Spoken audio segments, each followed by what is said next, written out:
The life of Frederick Douglass. Frederick Douglass was born into slavery in Maryland in 1818, separated from his mother, Harriet Bailey, who died when he was 7 years old. Later, as an adult, Douglass found out that his mother was the only black person who could read in her town. The identity of his father was unknown.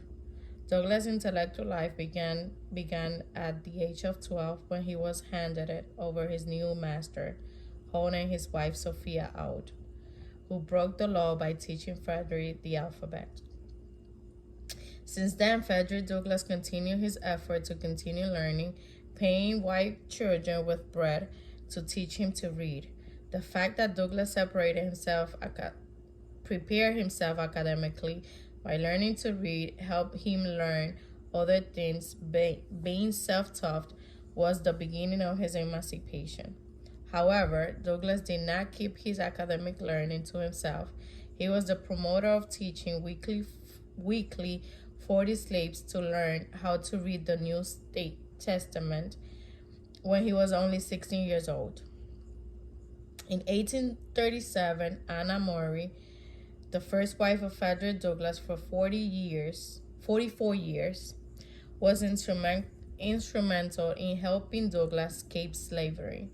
Anna sold a painting. With that money, they were able to acquire forged documents for Douglass to travel to New York, posing as a sailor, always taking a lot of precautions since for money, some people betrayed who wanted to escape from slavery. Anna joined Douglass days after. For their precaution, the couple left New York to go to Massachusetts. At just 23 years old, Douglass gave his first speech during the annual convention of the Massachusetts Anti-Slavery Society. Inspired and invited by William Lloyd Garrison, owner of the Liberator newspaper, Douglass became known after his speech because of how controversial and clear he was regarding his position against slavery. He wrote 3 autobiographies describing his life as a slave, dispelling people who doubted his life as a slave because of his eloquence.